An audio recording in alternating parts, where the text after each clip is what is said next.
Berarti pupuk padat itu sudah kita klasifikasikan, menurut kita itu ada 4 lah paling enggak. Kohe, pupuk hijau, humus sama kompos. Itu udah. Nah, sekarang terus yang cair. Yang cair sekarang. Nah.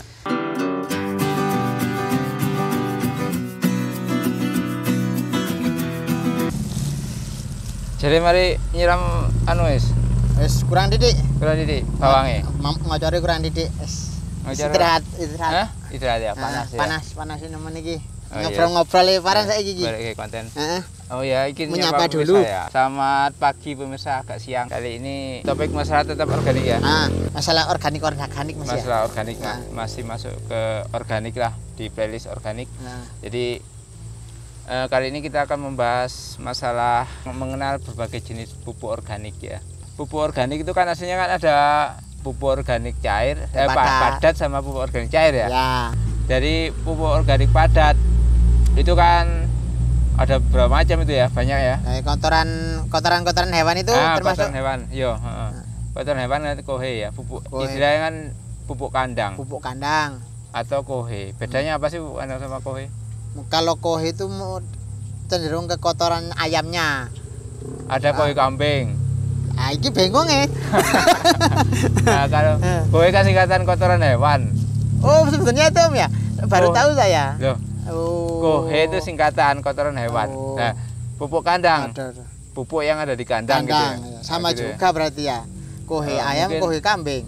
Mungkin kohe itu lebih luas, mungkin kotoran hewan. Berarti kan walaupun nggak di kandang ada kotoran hewan kayak kotoran musang di jalan atau kotoran kelelawar itu kan masuk kohe berarti. Iya. Berarti kohe kita ngomong kohe berarti yang penting kohe itu semuanya menyakup semuanya. Kalau pupuk kandang kayak pupuk kandang yang ada di kandang lah. Ya gitu mungkin ya. Itu mungkin begitu. Kohe, baru tahu kohe itu kotoran hewan. Nah, kita ngomong masalah kohe ya. Kohe itu satu jenis pupuk organik padat. Jadi kohe itu pun juga yang sudah sekarang ini kan lebih efektif kalau dibuat fermentasi. Iya. Terus kalau yang itu apa termasuk organik kayak apa? Hijau-hijauan. Itu kan termasuk ya? Nah, itu. Jadi itu pupuk adat kan kohe, kotoran hewan ya, sama pupuk hijau. Pupuk hijau itu. Pupuk hijau itu kan berarti kan namanya pupuk hijau, berarti pupuk organik padat yang berasal dari tumbuhan. Kayak daun-daun. Kalau dulu kan masih nggak usah difermentasi, langsung dimasukkan ke lubang tanam, tutup langsung tanam kan. Kemarin itu kita bahas rumput gajahan. Kita ambil langsung kita cecek, kita haluskan, setelah itu kita fermentasi kan. Itu lebih cepat. Terus kalau humus itu sama kan dari daun-daun ya. Kalau humus itu ya, lebih kebanyakan dari daun ya. Daun kan humus. Di hutan-hutan apa? Itu daunnya gugur terus numpuk-numpuk, itu kan tanahnya yang bagus kan di situ ya. Dari humus. Kemarin saya sempat yang sudah dulu ya. Itu saya mengambil untuk media tanam untuk bibit kentang itu. Oh ya itu. Itu saya coba pakai humus dari hutan, dari sana kan ada hutan Kalendra itu kan. Di gunung kan itu udah lama kan, bawahnya itu kan banyak humusnya itu.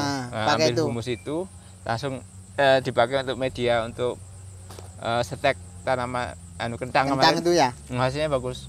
Berarti kalau orang dulu olah lahan kan selalu biar rumputnya tumbuh dulu katanya. Biar tumbuh dulu rumputnya, nanti langsung dipola. Itu. Istinya molah itu kan nanti kan daun-daunnya itu kan ditumpuk, lalu diwalik. Itu mungkin ya pengaruh juga Om ya. Kalau humus yang di hutan itu kan aslinya jauh lebih alami. Ada lagi kompos. Kompos ini kan beda, termasuk pupuk organik padat kan itu. Kompos itu campuran antara pupuk, bisa pupuk kohe, bisa pupuk hijau, campur sama pupuk limbah rumah tangga. Tapi yang organik. Limbah rumah tangga organik itu yang dicampur, itu kompos kayak gitu. Kalau kotoran kelelawar itu? Nah, itu termasuk kohe. Termasuk kohe ya. Kotoran kelelawar kohe. Tapi katanya ini paling bagus katanya kalau kotoran kelelawar itu. Itu menurut orang-orang itu namanya guano atau nggak salah itu ya. Guano. Ya, ada istilah itu. Bagus. Sama mungkin yang belum kita bahas itu kascing, yang belum belum familiar itu, orang itu. Kemarin sempat ngobrol-ngobrol ya. Masa casting itu casting bagus. itu. Casting, dan kita mungkin depannya kita juga mau coba casting kan. Memang. Berarti pupuk padat itu sudah kita klasifikasikan, menurut kita itu ada 4 lah paling enggak. Kohe, pupuk hijau, humus sama kompos. Itu udah. Sekarang terus yang cair. Yang cair sekarang. Jadi pupuk cair ya? Pupuk cair. Itu ada yang paling populer dulu, POC. Pupuk organik cair. Itu kalau di toko-toko itu banyak POC, memang itu alami Om ya. Dari bahan organik. POC itu aslinya yang diutamakan itu ya, POC pupuk organik cair. Jadi nutrisinya, jadi kayak unsur-unsur yang berguna bagi tanaman kayak kandungan NPK dan bahan mikro lainnya. Itu yang diutamakan lah kalau dari POC itu. Jadi POC itu mengandung mikro maupun makro ya, yang sangat dibutuhkan untuk tanaman. Dalam bentuk organik itu kan.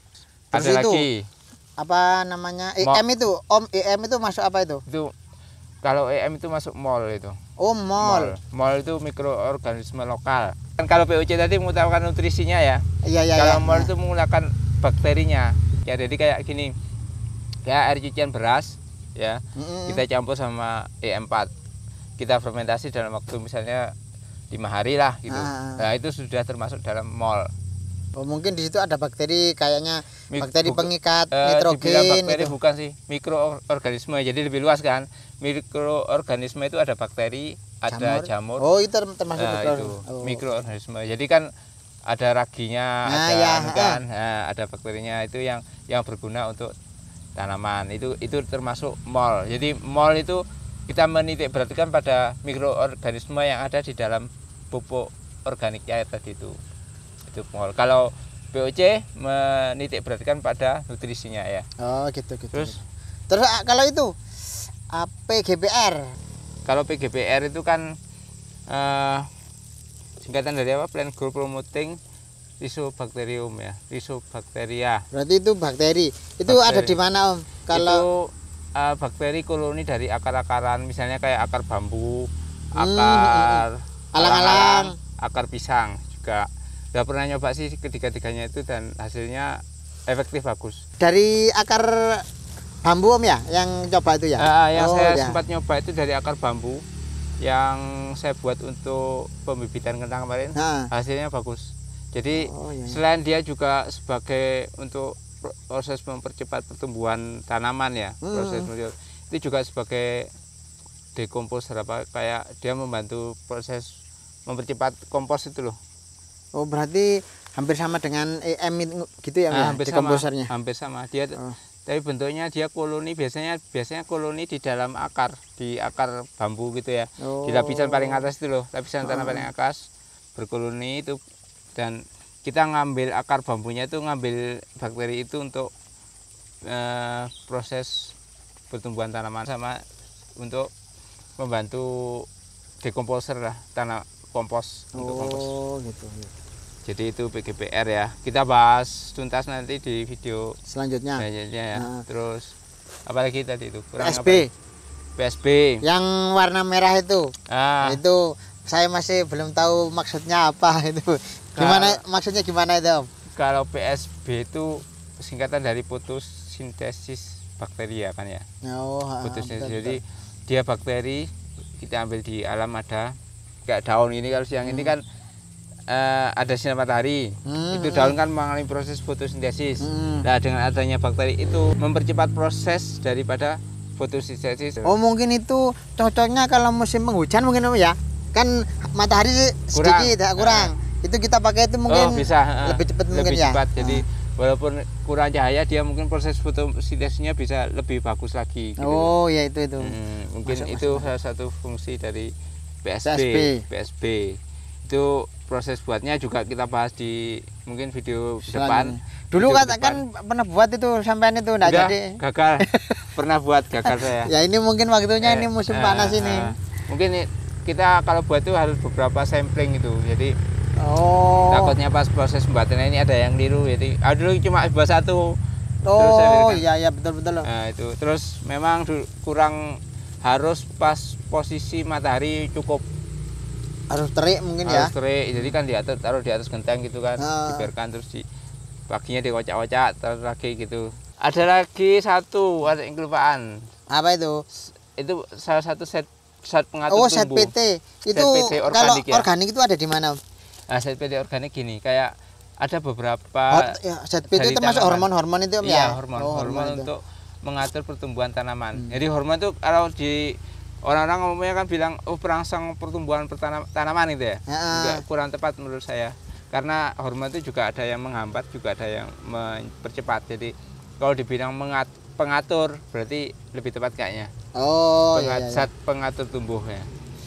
Ya, kayak organik itu yang saya tahu dari bongkol pisang itu yang dibuat untuk mengandung sitokinin kayaknya itu, untuk tunas kayaknya. Dari bongkol pisang itu. Proses untuk pembuatan itu namanya ZPT dari organik. Jadi ada beberapa contoh sih, macam-macamnya. Nanti kita bahas juga lebih detail di video-video berikutnya kan ya. Iya, kita betul. Sekarang bahas secara umum lah, mengenal berbagai jenis pupuk organik intinya gitu. Jadi itu aja udah, terakhirnya kan itu udah ada sekitar 5 macam untuk organik cairnya dan 4 macam untuk organik padat ya. Nah, sementara ya. Nah, ini saya kan kemarin udah buat nyoba buat dari kotoran kambing, Om. Jadi kotoran kambing itu saya masukkan ke drum. Habis itu saya campur dengan IM. Saya kasih trichoderma juga. Habis itu saya tutup 1 minggu lah. Sekarang ini saya coba mau ngocor itu bawang yang ngocor bawang tadi itu. Nah, itu bawang itu saya coba, saya enggak pakai pupuk kimia. Jadi itu setiap seminggu sekali rencananya saya mau kocor. Kemarin dasarannya itu cuma kohi ayam. Dasarnya kohi ayam. Kohi ayam agak sedikit banyak. Nah, sekarang ini kocorannya mau saya pakai kotoran kambing. Itu termasuk organik ya? Iya, termasuk organik.